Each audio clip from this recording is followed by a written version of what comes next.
कक्षा 9 की गणित की पाठ्य पुस्तक का अध्याय 12 हीरोन का सूत्र की प्रश्नावली 12.1 हम हल कर चुके हैं तथा 12.2 के 3 प्रश्न पिछले वीडियो में कर चुके हैं। अब हम प्रश्न नंबर 4 से शुरू करते हैं। जैसा कि आपने 3 प्रश्न किए हैं उसी प्रकार से आगे भी सवाल हैं, आपने उनको अच्छे से कर लिए होंगे तो ये सवाल भी आसानी से समझ में आ जाएंगे। देखो प्रश्न नंबर 4, एक त्रिभुज और एक समांतर चतुर्भुज का एक ही आधार है। दोनों एक ही आधार पर हैं और क्षेत्रफल भी एक ही है, क्षेत्रफल भी समान है। यदि त्रिभुज की भुजाएं 26 सेंटीमीटर, 28 सेंटीमीटर और 30 सेंटीमीटर हैं तो समांतर चतुर्भुज 28 सेंटीमीटर के आधार पर स्थित है तो उसकी संगत ऊंचाई ज्ञात कीजिए। यहाँ पर एक त्रिभुज दिया हुआ है और एक समांतर चतुर्भुज दिया हुआ है और दोनों की आधार एक ही है 28 सेंटीमीटर और क्षेत्रफल भी बराबर है, सेम एक जैसा। जितना क्षेत्रफल त्रिभुज का आएगा उतना ही क्षेत्रफल समांतर चतुर्भुज का होगा। तो हमें समांतर चतुर्भुज की ऊंचाई ज्ञात करनी है, आधार दिया हुआ है और ऊंचाई हमें ज्ञात करनी है। तो प्रश्न को हल करते हैं। हमें सबसे पहले त्रिभुज की भुजाएं दे रखी है ए, बी और सी। ए कितनी है 26 सेंटीमीटर, बी 28 सेंटीमीटर और सी 30 सेंटीमीटर। ये हमने हीरोन का सूत्र से त्रिभुज का क्षेत्रफल निकालना है।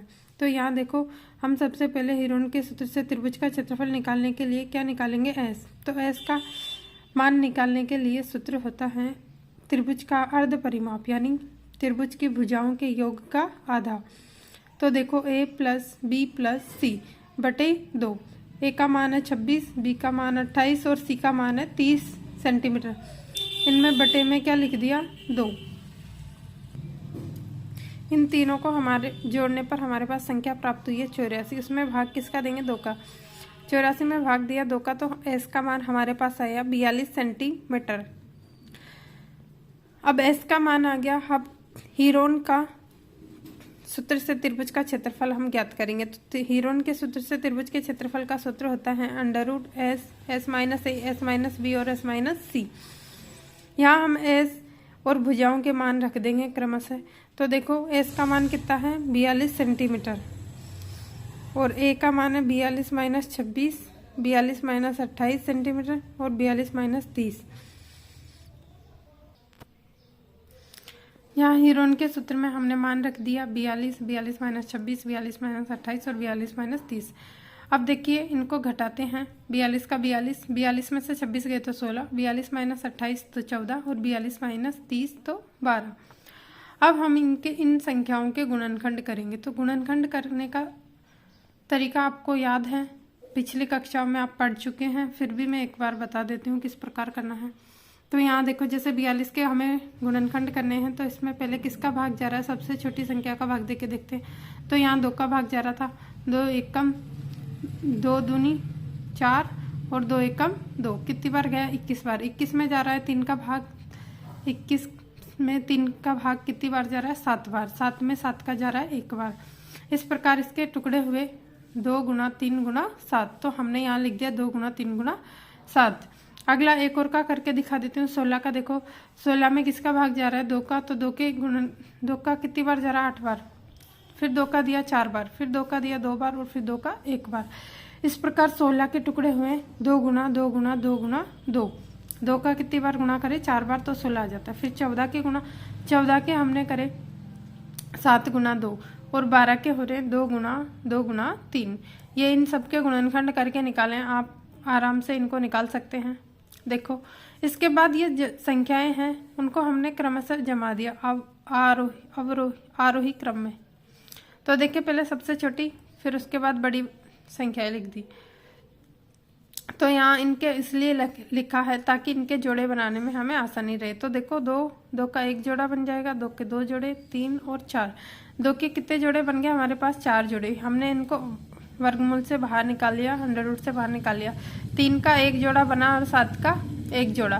तो देखो अब इन सब का हम आपस में गुणा करेंगे, 2 गुना 2 गुणा 2 गुणा 2 गुणा 3 गुणा 7। तो हमारे पास आंसर आएगा 336 सेंटीमीटर स्क्वायर। इसका मतलब त्रिभुज का क्षेत्रफल कितना आ गया हमारे पास? त्रिभुज का क्षेत्रफल निकालना है जो हमारे पास आया है 336 सेंटीमीटर स्क्वायर। अब देखिए त्रिभुज समांतर चतुर्भुज का क्षेत्रफल बराबर त्रिभुज का क्षेत्रफल। समांतर चतुर्भुज और त्रिभुज का क्षेत्रफल बराबर प्रश्न में दिए हुए हैं। तो समांतर चतुर्भुज के क्षेत्रफल का सूत्र होता है आधार गुणा ऊंचाई।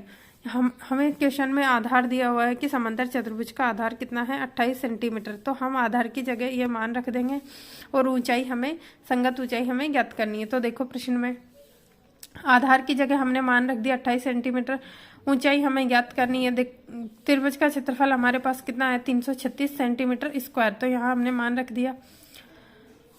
अब देखो ऊंचाई का हमें मान ज्ञात करना, तो इसे हमने यही रखा और 28 का हमने पक्षांतरण कर दिया। तो यह संख्या किस में चलेगी? बटे में। 336 में 28 का भाग दिया तो हमें संख्या प्राप्त हुई 12 सेंटीमीटर। इसका मतलब हमारे पास ऊंचाई कितनी आई है 12 सेंटीमीटर।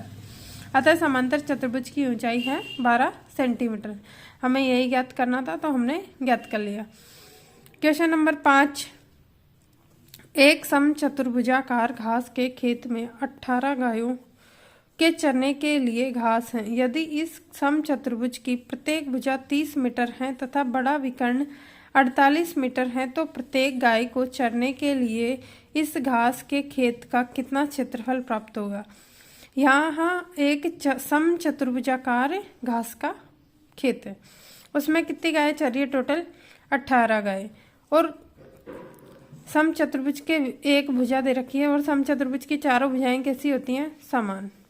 और एक बड़ा विकर्ण दे रखा है, 2 विकर्ण होते हैं, उसमें से बड़ा वाला जो विकर्ण है वो दे रखा है 48 मीटर। इससे समचतुर्भुज 2 बराबर सर्वांगसम त्रिभुजों में बट जाएगा जिनका क्षेत्रफल क्या होता है? बराबर। तो हमें यहाँ देखो समचतुर्भुज बना लिया एक A, B, C और D। इस सभी की सारी भुजाएं समचतुर्भुज है, इसलिए सारी भुजाएं कितनी है 30 सेंटीमीटर। बड़ा वाला विकर्ण दिया हुआ है माने 48 मीटर का। तो ये विकर्ण छोटा है और ये वाला बड़ा है, तो इससे 2 समान त्रिभुज बन गए और ये दोनों का क्षेत्रफल भी क्या है? समान।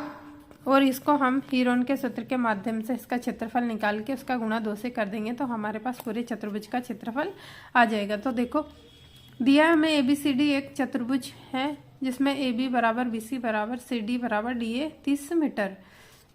समचतुर्भुज का विकर्ण समचतुर्भुज को 2 सर्वांगसम त्रिभुजों में बांटता है। ये देखो 1 और 2, और ये दोनों कैसे हैं? सर्वांगसम। और सर्वांगसम त्रिभुजों का क्षेत्रफल समान होता है।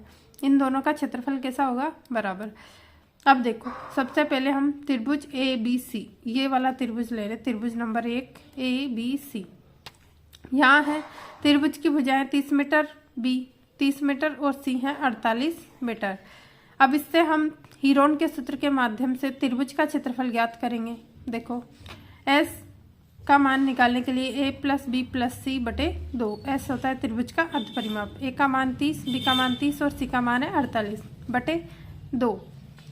तीनों को जोड़ा तो हमारे पास आया 108 बटे 2।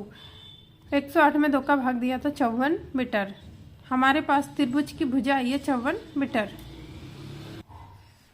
S का मान हमारे पास आ गया 54 मीटर। अब हमें त्रिभुज का क्षेत्रफल, ये त्रिभुज ABC का क्षेत्रफल निकालना है। तो हमने त्रिभुज ABC का क्षेत्रफल में हीरोन का सूत्र लगा दिया। हीरोन का सूत्र होता है √S minus A S minus B और S माइनस C। यहाँ हमने मान रख दिया। S का मान 54 है, 54 माइनस 30, 54 माइनस 30 और 54 माइनस 48। ABC के मान हमने यहाँ से लिए।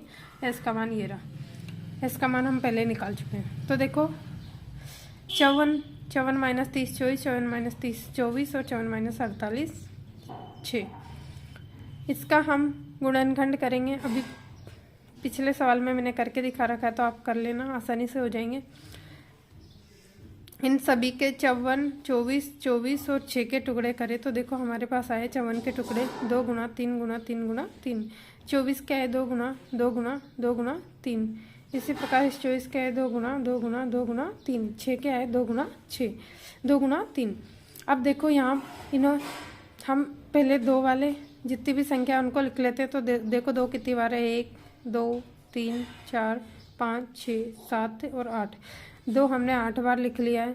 फिर 3 को गिन लेते हैं 1 2 3 4 5 6, 3 है 6 बार, तो हमने 3 को 6 बार लिख लिया है। ये इसलिए लिखा है ताकि हमें जोड़े बनाने में आसानी रहे।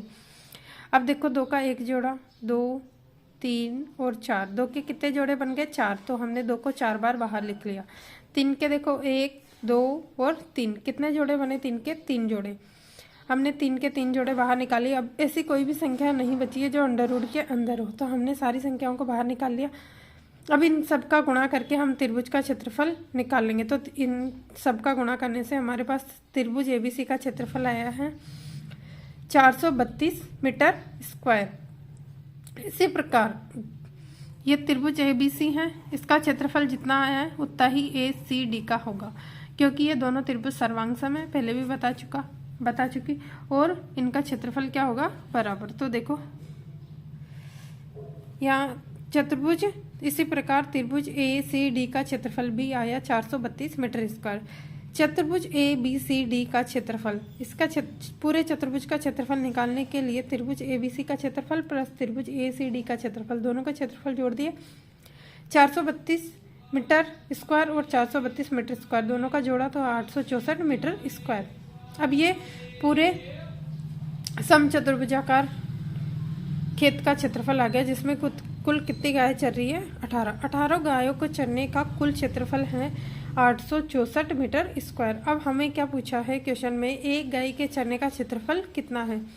तो हमें एक गाय के चरने का क्षेत्रफल निकालने के लिए टोटल क्षेत्रफल में जितनी गाय है उसका भाग दे देंगे। तो 864 में हमने किसका भाग दिया 18 का, हमारे पास टोटल 18 गाय थी, तो 864 में 18 का भाग देने से हमारे पास आया 48 मीटर स्क्वायर।